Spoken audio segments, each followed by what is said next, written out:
Hi guys, and welcome back to my channel. This is the second edition of French Fridays, and today we're here to talk about pronunciation.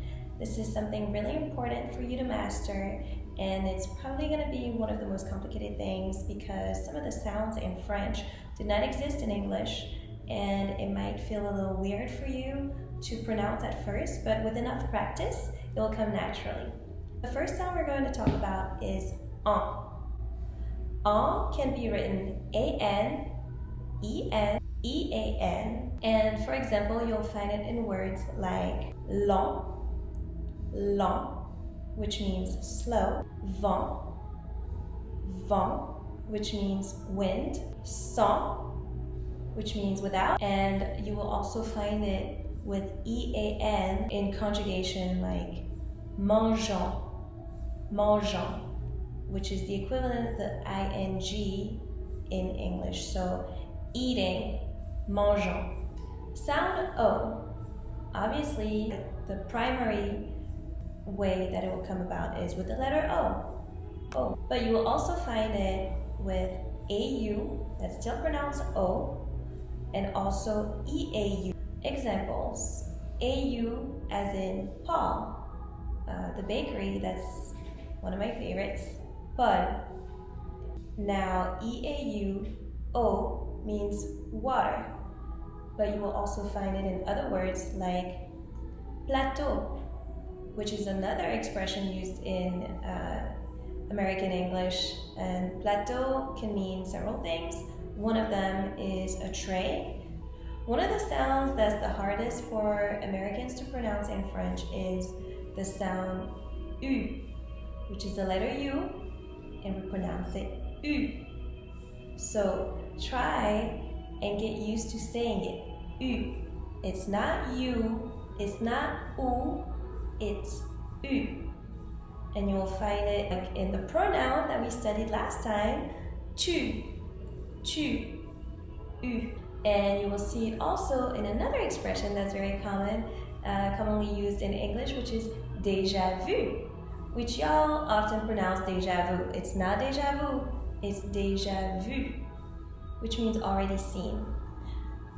Another expression or phrase that you might be familiar with is this brand, sur la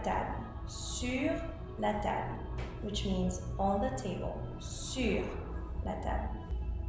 Next sound I want to talk about is un. Kind of sounds like huh? It could be written IN or AIN or EIN. For example, pain, which means bread. There's also vin. Vin is wine. Vin could also be 20, depending on how it's spelled. Now with the EIN, you have words like plein, which means full. Now let's talk about the sound. You would find it written in different ways.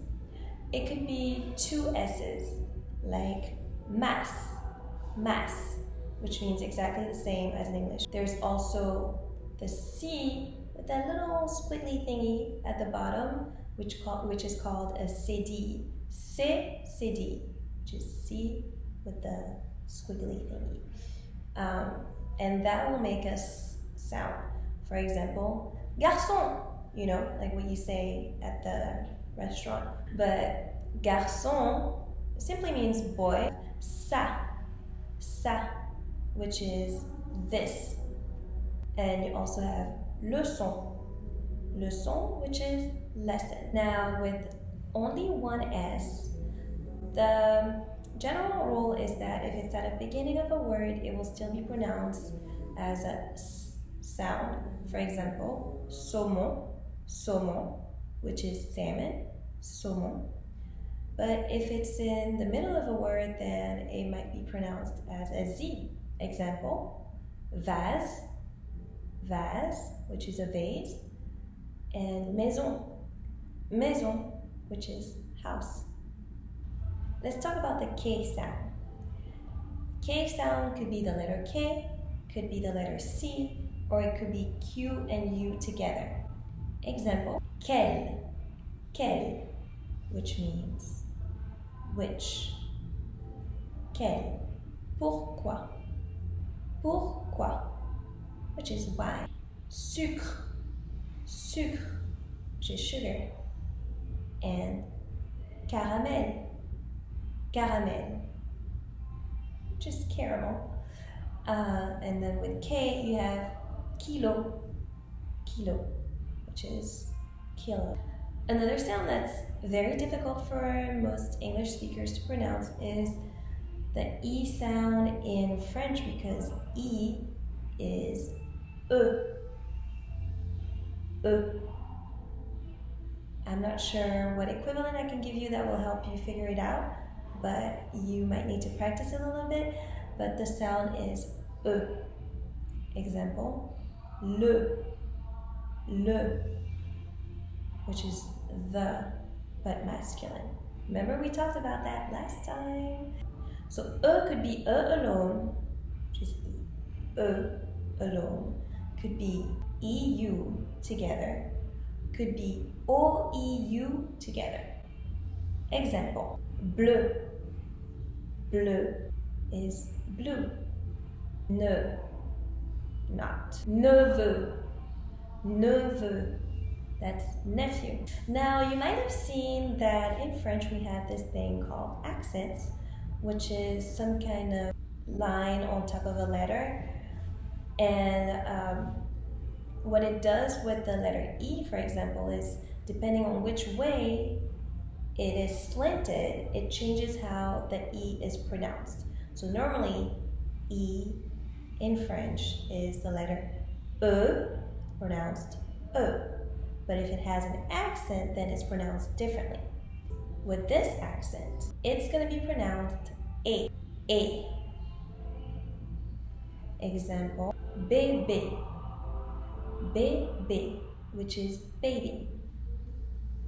Now, if you take E and you put the accent the other way, then it is pronounced E.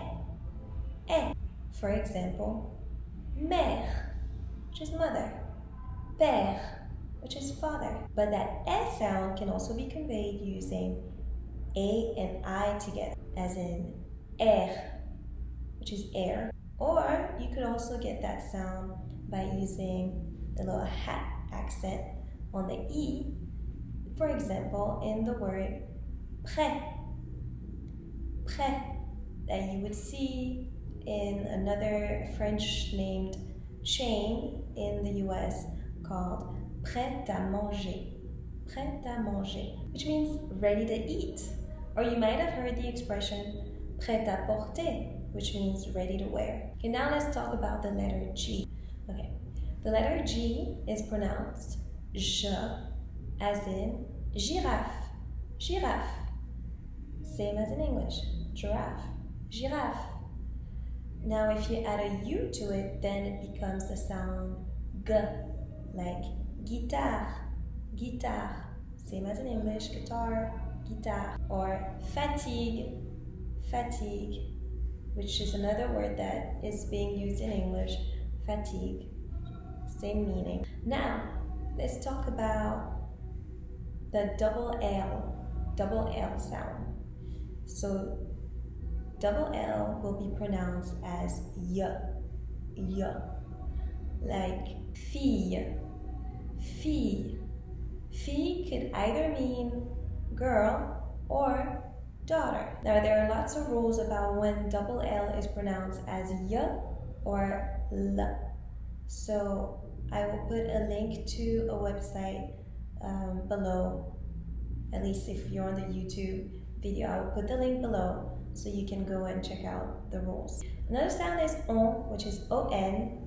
You will find it in words like long, which means long, or son, which means sound. Next we have ou, which is OU and exists in words like cou, which is neck, cou, or debout, which means standing. I'm going to end this pronunciation lesson with R. because it seems to be very problematic for native English speakers to learn how to pronounce it. It's not quite the same R as in Spanish where it's really rolled like rrr, and it's also not pronounced as in English at all. In French, the R sound is weird. It's kind of like, think about like a cat purring, even if you've never had a cat. Imagine how it sounds. It's like, you know, or maybe, I don't know, maybe like you're gargling or something. It's weird. I'm not going to dispute that. For example, bonjour, bonjour. See, it's like bonjour.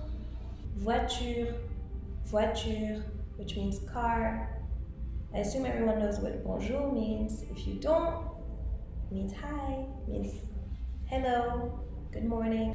Merci, this one everybody knows. Merci means thank you. So guys, this concludes today's lesson. I hope that it was helpful. If there are things that you want to know how to pronounce and that I have not addressed today, please drop a comment below or send me a message and I'll be happy to address that. So that's it for today, guys. Thank you, and I'll see you next Friday. À bientôt!